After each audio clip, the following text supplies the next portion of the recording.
Hi, I'm Robert. Thanks for tuning in to my YouTube video. I'm a very handy person. I've been fixing things as far back as I can remember. Since I was 9 years old, I've fixed stuff like sheetrock walls, small appliances, computers, and the list goes on and on. I even have some formal training in carpentry and computer repair. So I hope you find this information useful.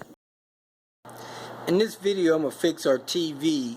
The speaker's out, I believe, on the right side. Happened some time ago. I think my wife and daughter was watching some videos or something, had the volume cranked up, blew one of the speakers.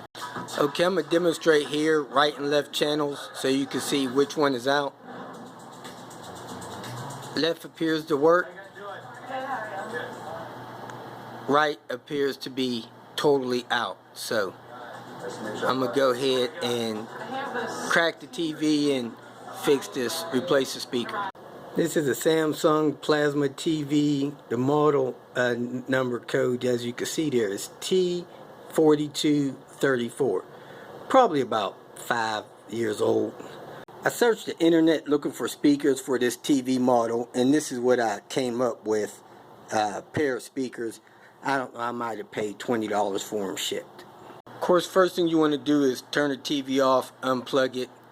Make sure it has no power going to it. You don't want to get shocked. Most of these TVs have two handles on the back near the top, and you should know that it is 100% safe to lift these TVs and move them by these handles. So I got one here, one on the other side. As long as that back is secure, you can lift and move the TV by using those handles. First thing you want to do is get it positioned where you can get it the screws. And I'm going to take the screws loose around the edge that have the arrow pointing toward them. Okay, I took the screws loose that had the arrows on them. That didn't get the back panel off. So I pulled every screw out of the back panel that I could find. Even the ones that deal with the wall mount.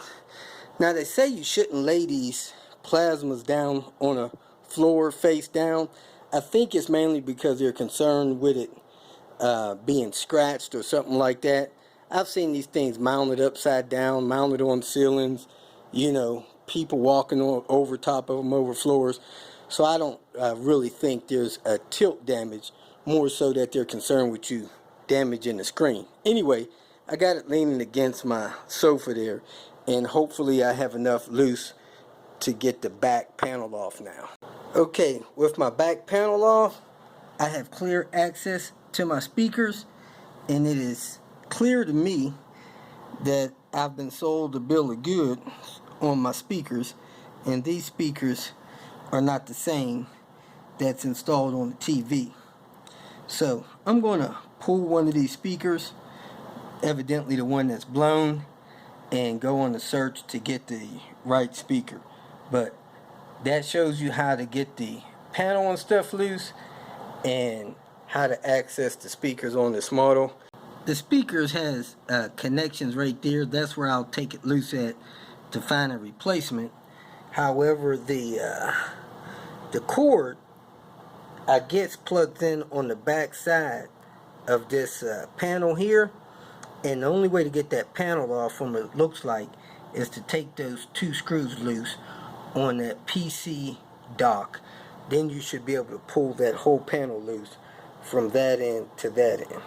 Taking the two screws out of the PC connection, that VGA cable, did allow me to pull this panel off so that I could see under it. And that looks like the speaker connection plug if you are going to replace both speakers. Now, to unplug the speaker wire, it has a little bit of a trick to them.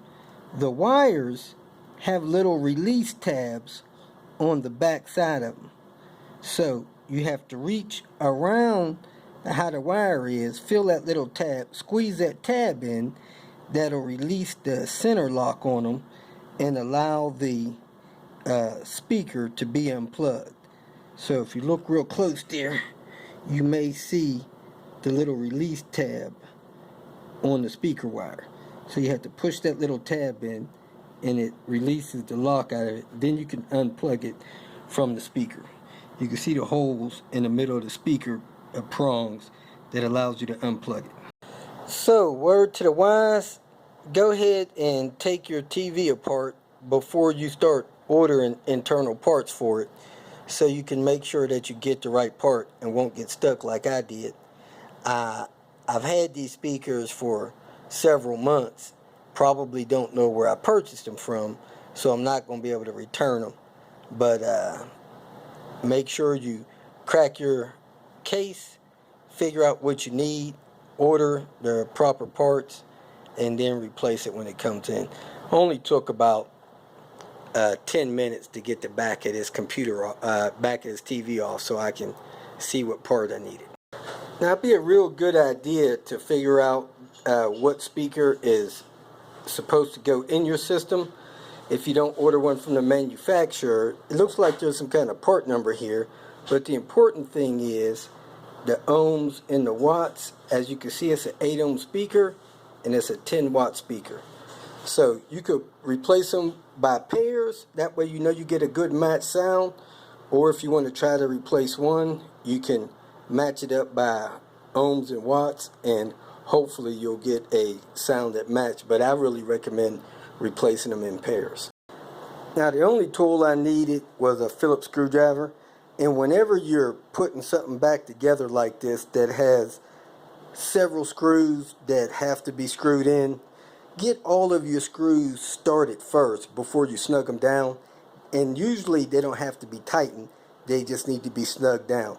The only ones that I would tighten is the wall mount screws or the stand screws that help the TV stand up.